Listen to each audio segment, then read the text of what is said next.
Welcome to this week's bonus episode on using credible sources in studying church history and avoiding pseudo-scholarship.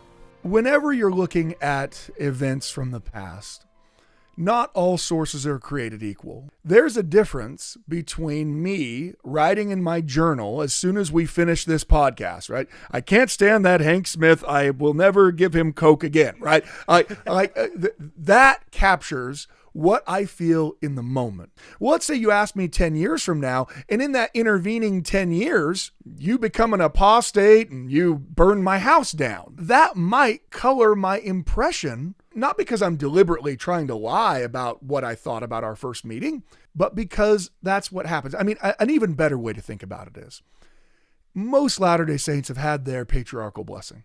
Try to remember exactly what you thought about each individual line in that blessing as the patriarch was giving it to you. It was a powerful experience. I certainly felt the Spirit very strongly. I remembered some of the things. A couple days later, I got the transcript back from the patriarch. Reading through it the first time, there were things where I was like, I don't remember him saying that. Oh. And then I went throughout the remainder of my life thinking, well, I think this is what that means. And then life happened, right? Oh, this obviously means something to do with going on my mission, right? After that, I got married. Oh, I can't believe I ever thought it meant this. I actually think it means this, right? So even when we're dealing with our own history, our thoughts about what happened, they change over the course of time. So historians prize first and foremost first-hand accounts, right? It's much better if I'm telling you what I think than someone else saying, oh yeah, that Gerrit, he thinks that. But they also want contemporary accounts written at the time, right? So not, oh yes, I remember on my mission X. Again, that doesn't mean that you're being deliberately dishonest, but it certainly means that you have the benefit of hindsight looking back. You now know that day on your mission when that door was slammed in your face wasn't the worst day of your life. But it might have been up to that point in your life. And so perspective changes things. It's really hard, especially when people are looking back when they already know the end from the beginning. I mean, how many times you hear people say things like, oh, I should have known that he was a criminal because that one time we had a conversation and he was a little shady about it. Well, I could tell. Yeah. Well, you couldn't tell enough to tell any of the authorities. So obviously it wasn't actually as big a deal as you thought at the time. This is even more important to be careful with the sources you use when we're dealing with religion. Because fundamentally, religious truth claims are things that cannot be proven or disproven by historical sources. This is not just true of Latter-day Saints. This is true of all believers. The Bible tells us that Jesus walked on water. How would you prove scientifically that Jesus actually walked on water? I mean, we could do an experiment, right? We could just take John and Hank down to Utah Lake and walk them out into the lake. And even with as much carp in Utah Lake, you still would eventually sink. But you could have the whole world do that experiment where the whole world walks out into the nearest body of water and not one of them would walk on water. Would that prove that Jesus didn't walk on water? It wouldn't. Because Jesus walked on water, he walked on water because it was a miracle, it was by the power of God. And so one of the things that historians don't have access to, however wonderful they think they are, they don't have access to the power of God. They can't replicate. There's no null hypothesis you can do to demonstrate whether or not an angel appeared to somebody. So what can historians do? Historians can say, this is what that person said. They really seem to believe it. Historians don't try to disprove the religious truth claims of people. Oftentimes what people are saying about, let's take Joseph Smith, for instance, what they're really saying is, well, I find it pretty hard to believe that an angel appeared to him. It's more than hard to believe. It's impossible outside of the intervention of God. So you can't prove whether or not Joseph saw an angel. What can you do? You can certainly demonstrate historically that Joseph really believed that he did, that he acted like he did, that he lived his life as if he did, and that is the best you can come as a historian. And so oftentimes antagonists of not only our faith, but of any faith, they want to attack the miraculous truth claims of that faith. And the reality is, the very thing they're attacking is something that is not actually academic anymore, right? If you want to have a conversation about whether or not, Joseph Smith should have instituted the high priest when he did, okay, well, that can be a conversation. But fundamentally, you actually can't have a conversation about whether or not God and Jesus appeared to Joseph Smith. And anyone who is making that claim is no longer doing academic work, right? If someone says, well, this proves that Joseph Smith was lying and he never saw God. Well, first of all, that can't be proven. And second of all, that's just, thank you for your opinion. It's duly noted. There's lots of people who don't like Joseph Smith, and thank you for joining the chorus, but that proves essentially nothing. So I would urge, your listeners, that antagonists of religion often try to use historical statements for their shock value, to try to rattle people, to say, bet you haven't heard this. Well, no one's heard everything from history. I've been doing history for, my whole life. I hear things all the time like, I had no idea. I just pretend that I still know, right? But the reality is that nobody knows everything, which means that always someone's going to be able to bring something up. And sometimes that can really rattle people because they'll say, well, I had no idea Joseph Smith was using a seer stone in a hat, right? Sometimes that discomfort of not knowing is actually used against believers. You'll hear people make non sequiturs all the time. If Joseph Smith didn't tell the exact same story in every account of the first vision, that proves that he's a liar. First of all, no historian makes that argument, right? So you already know someone who makes that argument isn't qualified to make the argument they're making. Historians understand that people tell stories different ways multiple different times, and that in no way demonstrates that someone's being dishonest. But also, fundamentally, they understand if Joseph Smith changed every single word of the first vision, that would not demonstrate in any way whether or not Joseph actually saw God. Miracles are outside of the realm of historical inquiry. And that's the reason why, we say that you have to have faith to believe, right?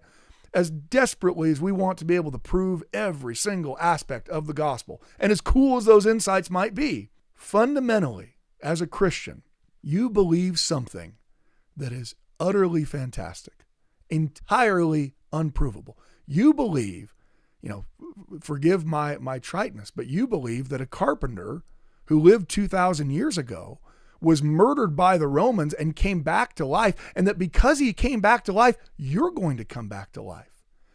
That is not logical. It's not provable. No one else has done that, and it's absolutely true. We don't believe it because we can prove it. We believe it because it's true. I've had these conversations with you before personally, and I wanted everyone to hear this. I remember one time you and I discussing pseudo-scholarship, that sometimes Latter-day Saints fall victim to what you call pseudo-scholarship. Sometimes people mistake having read about something as being an expert on that thing, right? I mean, there are things that I love to read about, right? I love to read about the creation of the universe and all kinds of astrophysics, right? I'm certain that I couldn't do better than a D- in any actual astrophysics class, right? Because it involves math and I don't have that ability. But sometimes people start to believe that because they're passionate about something, that's the same thing as being an expert in that thing. If you were going in for a major surgery and you're nervous, you say to your doctor, so where'd you get your medical degree? Medical degree. I don't have a medical degree, but you know what I have? I've seen 1,000 episodes of the TV show ER. It might even be I've watched 1,000 surgeries. Now that person probably will have more information and have a better understanding. But my guess is you're still going to want someone who's actually been certified by someone else as an expert in that. Not a self-appointed one.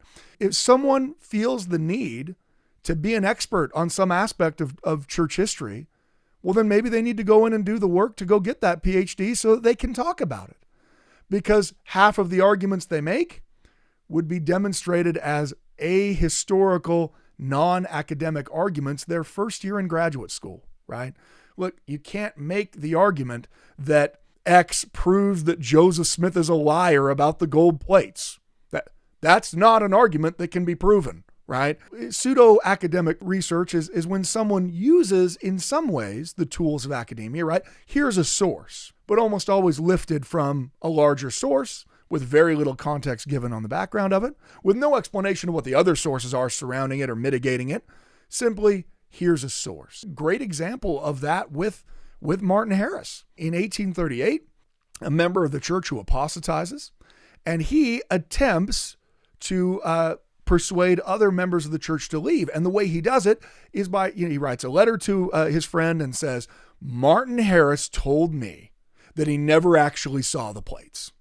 And in fact, the 8 witnesses all never actually saw the plates. And he just goes all down the line. He's writing to his friend saying, none of these people ever actually saw the plates. Okay, well, that is a source, right? It exists. It's a letter that exists from history. Is that the kind of evidence that should be destroying our faith and belief in whether or not the gold plates existed? Because Martin Harris reiterates dozens of times in his life that he saw the plates. Oliver Cowdery reiterates he saw the plates. David Whitmer, all throughout his life, as antagonistic as he was towards the church after his apostasy, reiterates that he actually saw the plates and actually saw the angel. So sometimes people confuse the fact that there is a source about something from the past for that source actually being a credible one, or even more so, one that should affect our faith. Yes, many people claim that Joseph Smith was a liar in the past. And many people claim that Jesus was too. I think a lot of times it's simply because it's a shock to people. I was told none of the witnesses ever denied it. Well, according to the witnesses, they never denied it.